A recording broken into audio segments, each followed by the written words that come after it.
Hi guys, welcome to Office Blokes Reacts. I'm Office Bloke Dave. I'm Office Bloke Mike. I am Office Bloke Daz. Collectively we are the Office Blokes. Yes, we are. We are the single fastest growing reaction channel on YouTube of 2021 on Sunday office. In our office. Yep.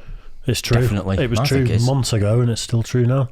Prove us wrong. Yeah, and we've got a Patreon. We have got a Patreon. Go and have a look at patreon.com, put in Office Blokes React, and if you want to support the channel, go and have a look at that and check it out. Yep. A couple of other channels, haven't we? Yeah, Office Blokes Try and Office Blokes Podcast. Yep, there you go. Have that. Come on. And I forgot to mention, we're actually the 10,000th biggest YouTube channel in the world. In the world? Wow. We're ahead of that. We're in the top 10,000. Are we in the top 10,000 now? Moving up. Moving up big time. So stay with us for the whole journey until we become number one. Might happen, you never know. Anyway, Oversimplified, we've absolutely loved, haven't we? Yeah, we've been great, really good. Millions of requests for Oversimplified and loads for Prohibition, but it's about half an hour long. Yeah, it's a bit long. That's why we've not got round to it yet, because we're trying to build up a bit of a back catalogue. We are going to do it. Yeah, we're going to do it. Oh, definitely. I think we do it on the beer, since it's Prohibition. I think it's only right that we drink while we do it. Yep. Good idea. Yeah. So the Falklands, I don't know a lot about the Falklands. Probably should know more being British, but... Well, I used to work in a naval club, and all ex-naval men, and a lot of them when I was younger. Seamen. Just seamen, yeah. Sorry. Yeah, what? You're familiar with that, Dave, right? Very. My baby's made. I saw that coming. And Thought that one would have gone over your head, to be fair. We're here all day with these ones, screen face. just endless supply of jokes here. And a lot of them have come back from the Falklands. So I know a lot of the ex-Falkland heroes that were that come back from war. Yeah. And some of them were on the ship that got sank. I think it was the HMS Sheffield. Right. I think it was. And never write again. Used to sit in the corner and rock and all that kind of stuff. It was pretty serious stuff. Yeah.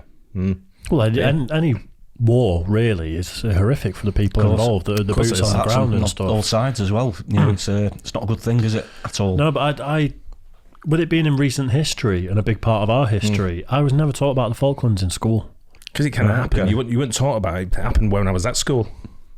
Yeah. You'd have been at school. It was the 80s, wasn't it? 82. Yeah, I just left. Yeah, I just left. It was something like I was 16 going on 17, something like that. Yeah. So you could have been there. Really? Well, there was a lot of talk going around because we were in that age group that if there's like conscription, that us and our mates might have been sort of called up, so it was a bit of a... Wow. Yeah, so it was a bit of a dodgy time, really. Not you. Yeah, they probably said... Mike's got his clipboard out going, that seems a bit dangerous. Yeah, has that been... Has everyone got a high vis? High vis. Anyway, we'll get into it. The Falklands mini-wars. Hi, English mariner John Strong. Hi, Anthony Carey, 5th Viscount of Falkland. I would very much like for you to go to Chile and locate the wreck of a Spanish treasure ship for me. Okay.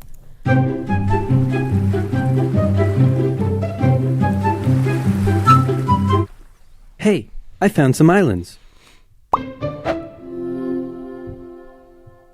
The English were probably not the first to discover the Falklands, but they were the first to write it down. They found it to be cold, wet, and miserable. Just like home. So they established a colony in 1765, unaware that the French had also discovered the islands and done the same a year earlier. And for a while the two were unaware of each other's existence until presumably there was an awkward moment where they ran into each other. Then the Spanish showed up and told the French that a couple hundred years earlier the Pope drew a line on a map and said all of this belongs to Portugal and all of this belongs to Spain, and that the island was in Spain's territory and they would like the French to hand over their settlement. Now since the two were good friends and Spain was willing to pay in cash money, the French obliged. But since they were still a little bitter about the recent 7 Years' War thing, they made sure to warn the Spanish not to let those dirty English on the other side of the island take over. So Spain went over to the English and explained, Pope, line on map, Spain's island. And the English said, yeah, right, this is our island. But the Spanish had more guns, so they kicked them off anyway.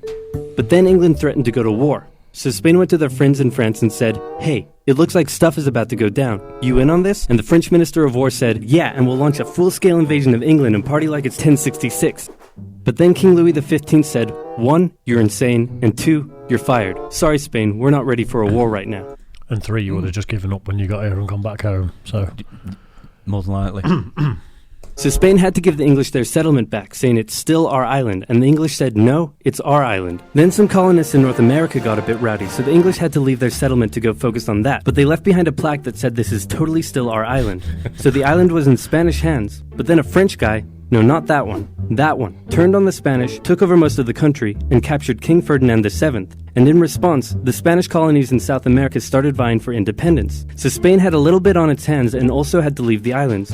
And for a couple decades, the islands were left uninhabited except for the penguins, some fishermen, and the gauchos, which are basically like cowboys but cooler and Spanisher. A merchant from Hamburg living in the now independent United Provinces of the Rio de la Plata heard about the feral cattle roaming the Falklands and thought it would be a good way to make some money. So he got permission from both Buenos Aires and the British government to set up trade there as a private venture. Some American ships came down and began hunting whales and seals around the islands, and Vernet wasn't too happy about it. So he asked Buenos Aires for some military assistance in defending the islands, but Buenos Aires said, meh, do it yourself, gave him some weapons, and appointed him governor of the islands. So he seized the US ships and arrested their crews. In response, two things happened. First, America came down and said, nice settlement you have there, would be a shame if someone destroyed it. And then they destroyed it. Second, Britain heard Vernet had been appointed governor, meaning the United Provinces, actually now the Argentine Confederation, were officially claiming the islands as theirs. So Britain showed up and said, hey, didn't you see our plaque? And since they had more guns, they kicked them off the island. And the Falklands remained firmly in British hands for the next century. They officially became a crown colony in 1840. Port Stanley became the island's capital in 1845. The cattle hides from the island weren't worth much, so they imported sheep from Britain in 1851. 2 world wars came and went, and all this time the Argentinians never rescinded their claim over the islands. Now it's 1976, and after a couple civil wars, a new brutal military dictatorship sponsored by the US fight against communism has taken control in Argentina. And by 1981, this guy was in power. The economy had been struggling for a long time, and Galtieri had been unable to improve the situation. Now, if you ever find yourself the brutal military leader of a struggling South American country and you start getting into hot water, here's a bit of advice that has been tried and tested throughout the centuries. Start a war to distract everyone from their misery. Galtieri knew how popular he would be if he could finally take back Argentina's last Malvinas from the occupying British. There had been proposals to cut British military spending, and the ice patrol vessel HMS Endurance had been withdrawn from the area. So the Argentinians assumed the British may not even bother doing anything about the invasion. After easily capturing the largely uninhabited South Georgia island, 600 Argentine troops were sent to the Falklands. The small number of Royal Marines and other British forces stationed there put up a small amount of resistance, but in the end had to surrender to the larger Argentine force. Crowds in Argentina celebrated the news, but they were wrong to assume the British would do nothing, because the person in charge of the United Kingdom at the time was this lady. Maggie. Again, I don't know much about Margaret Thatcher other than I'm supposed to dislike her, and she closed all of the mines and stuff. She's definitely closed all the mines anyway. She's really sort of, well, she was obviously conservative, so she was sort of anti sort of like a union, wasn't she? You know, obviously the heavily involved the unions in the mining community, and obviously they were the complete opposite, the Conservatives. She modernised Britain. She did. She started it to put it how it should be. I don't know enough about her to really have an an It's just my only opinions would be borrowed from stuff I've heard from other people about followers, yeah. just people in general. To be fair. I don't know though. I think we were sort of like there's so much power wielded by the unions. I think in the late 70s and early 80s, I think she was basically like down as trying to change it, modernise it, and sort of crush the unions really to a certain extent, which is what she did with the miners. Right. So yeah, Must have done something right. There's a bit more to it than that, but she was in power for 12 years. She was, yeah. Was she? She was, a long time. See, our recent history, you just don't learn about it in school. You really don't. Do World War II, 1066, all that sort of stuff. Yeah, but recent history, just no. I mean, we didn't even get taught much politics, really. I mean, we got the First, Second World Wars, things like that, but history-wise, it was pretty poor, really. I think swerve school when the history days were on. Yeah. I think COVID will be in the textbooks in the future for kids, to be fair. You'd imagine, wouldn't you? It's got to be. Was a somewhat controversial prime minister, but whether you loved her or hated her, there was no denying that she was tough. Like metal. Iron, for example. She immediately declared an exclusion zone around the islands and organized for a task force of over 100 ships to set sail for the Falklands. The United Nations expressed concern at the Argentine invasion. All South American nations apart from Chile backed Argentina. And since the United States had propped up the Argentine dictatorship, Reagan went to Thatcher and said, "Could you maybe just let them have the islands?" And Thatcher said no. Okay, here, have some weapons. Fighting a war over 8,000 miles from home was a logistical challenge for the British. They requisitioned civilian cruise ships and containers, and they used British-owned Ascension Island as a forward base. By the time they arrived at the Falklands in May, the Argentine forces had had time to entrench themselves. The first task for the British was to gain control of the seas, which they did easily. On the 2nd of May, a British submarine sank an Argentine cruiser. The sinking was controversial, as it occurred outside the British exclusion zone. It was also the largest loss of life in a single incident during the war. And in response, the Argentine Navy withdrew from the islands. The next task for the British was to gain air superiority. While the Argentine Air Force controlled the skies, they were able to inflict considerable damage on the Royal Navy below. Days after the sinking of the General Belgrano, 2 Argentine superétendards carried out a raid on the HMS Sheffield and sank it with an Exocet missile. For weeks, the Argentine Air Force would continue to carry out raids and inflict heavy casualties on the Royal Navy, with British Sea Harriers doing their best to take out as many of the Argentine aircraft as they could. While the battle in the skies raged on, San Carlos was chosen as the best landing site for the British ground forces. An SAS raid took out Argentine defenses on Pebble Island, and the HMS Alacrity sailed through Falklands Sound to flush out any Argentine supply ships. The landings began on May 21st, with Argentine aircraft carrying out full-scale raids on the task force ships taking part in the landing, damaging several and sinking a few, but anti-aircraft cannons and Sea Harriers shot down many of the aircraft in what became a major turning point for air superiority, and a beachhead was successfully formed. Then the ground troops began their movements out of San Carlos, across the north towards Stanley, and south toward the Argentine stronghold at Goose Green. In the following battles, a clear trend emerged. The Argentine conscripts Goose Green is in Alty where all the bars are. Yeah. It's It's not the same one. Is it not the same one? No. No, it's obviously named after it though, but is it? No. If you go to Goose actually. Green if you go to Goose Green in Altrincham, in the middle, Yeah, there's a plaque and there's a goose, and he explains how it got its name, I think, on there. So maybe instead of just going straight to the pub, maybe stop off and have a read of what it says. It's definitely Goose Green before the thing you want there. It is the 1st of Feb, so I'm allowed to drink. So all I'm thinking about is You were allowed to drink yesterday, you just chose not to. Yeah. I don't know. I feel like Goose Green's been there for longer, so maybe that's named after the pub in Alty. It's unlikely. Probably. up a good fight, and with the rough, muddy terrain, the war was by no means easy for the British, but with highly skilled Royal Marine commanders and parachute regiment troops, the British would often find themselves taking on larger numbers of Argentinian soldiers, but would still come out victorious with minimal casualties. The 14-hour-long battle for Goose Green commenced on the night of May 28th. The battle ended in a decisive British victory, with over 900 Argentinians surrendering. Then, with 5,000 reinforcements arriving from the 5th Infantry Brigade, the British started preparing for their final assault on Stanley. In a series of hard-fought battles, they took control of the hills and mountains surrounding the town, as the Argentine forces withdrew, with British ships shelling their positions from offshore. Utterly surrounded, on the 14th of June, the Argentinians surrendered, and the war was over.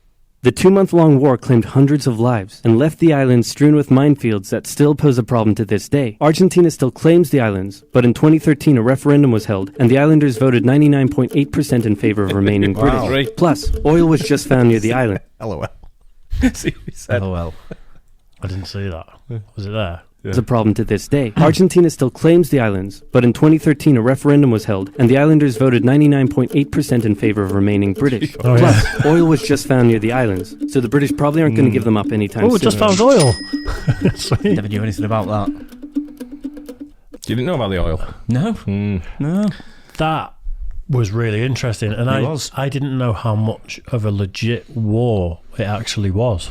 That's a proper war, Yeah. isn't it? Oh, yeah. Yeah. Oh, it I absolutely thought it was more. yeah. I thought it was more of a posturing sort of, No. a few shots fired. I didn't realise it was as legit as I that. suppose its war goes, it's sort of fairly short, but it's a proper war. It's and, full on. it's You see that. yeah, proper one. I also didn't know Argentina was so big.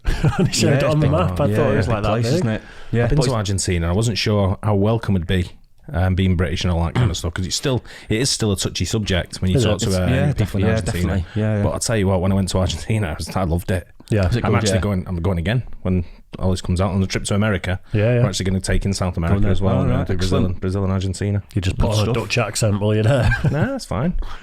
Now, the thing with general populations is the majority of normal people are normal people. They don't care about this sort of stuff. Yeah. My thing on the what I remember going back to the Falklands when I was a kid, there used to be a kid, Wythenshawe here in Civic Centre. There used to be a guy who used to sit there with a board on the front, and he used to say like, Falklands veteran. Please donate, please give. You know, he'd like begging. Yeah. And he'd sit there and he had like one leg and stuff like that. You know, big beard and all. You know, he'd obviously lost his way. Proper Lieutenant Dan. Yeah. And everyone was giving money for him. You know, everyone was like, "Oh, great." Yeah. Until one day, I think he got caught. I think he said something like "Gracias, señor." Chased out of town. Yeah, funny. Hopped out of town. Yeah. That was bad. Wow. That was bad. Anyway, hope you guys like that. Enjoyed it as much as we did. Yeah, I did. A bit of education really on with the Office Blokes. Yeah. And don't forget like and subscribe, and we'll catch you on the next one. Cheers guys.